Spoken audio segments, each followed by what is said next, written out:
everyone's got a story, right? I mean, we know hundreds of people that deal with cancer and stuff, and I didn't know anyone who had dealt with ALS before we got the diagnosis, but through the ALS Association and through, you know, you hear like bars throwing up an ALS fundraiser night or whatever.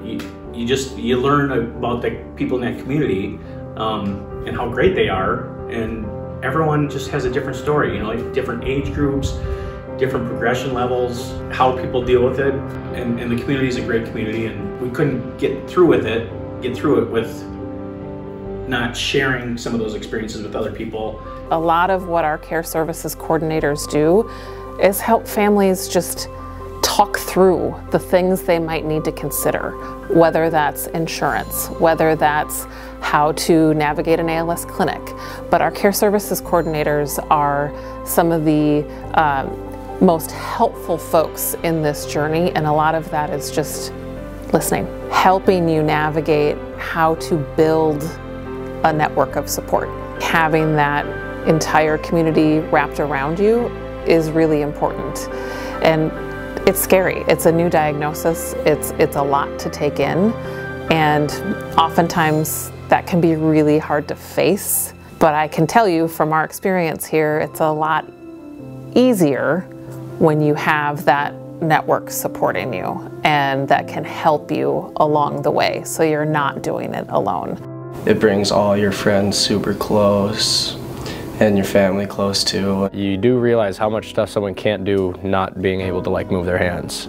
Being around her and seeing how she's, you know, gone over the last 5 years, you anticipate her moves of like what she would need. Open a pop can, throw a straw in type thing. Okay, you got to prep for this ahead of time and that type of thing. So I think that's just made me more aware of like, okay, this is my role and this is what I do. You giggle like when you help her get dressed or whatever, or do around, you know, like help her take off her shirt, and I kind of pushed her and she goes, well, don't do that, I'll fall. I'm like, oh, okay, well, let's prop you up against the wall before I take your shirt off type thing or whatever. So I think you just learn to anticipate how to do certain things or think ahead of time of what she would need.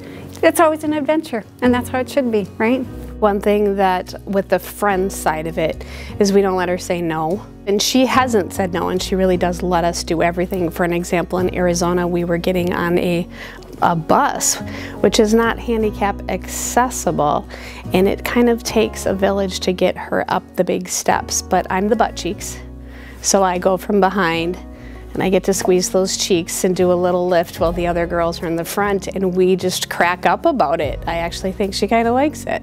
We've also carried her wheelchair and put it on the fishing boat. There, we leave no stone unturned.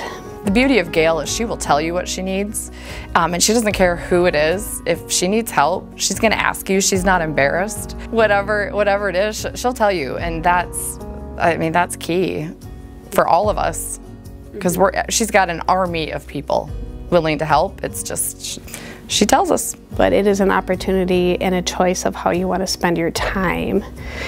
Gayle set the tone from day one. Quality of life trumps all. And I think with her comfort level and her acceptance of ALS has really paved the way for the rest of us to follow her lead.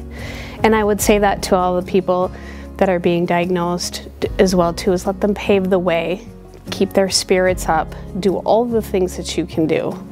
Never say no, and look at it as an opportunity that you know that you need to make the very best of every time that you're together. Whether it's decorating a Christmas tree, or going on wine country, or to the many concerts, or to hockey games. Do all the things. You know, when we think about these networks of support, Gayle is a great example of that. What her and Doug have built within their community, not only is it this network that's supporting them and helping them navigate ALS, but they're also helping us advance our mission.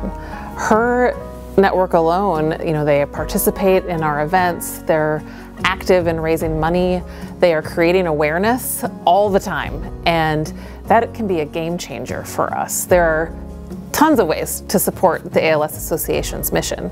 It's not just about funding, but it's about talking about the disease, making sure that people understand it, are comfortable And helping volunteer. I mean, her network has also been instrumental in us growing our volunteer efforts. It really takes all of it. And I just can't say enough about the group Gayle has amassed that has helped us do just that.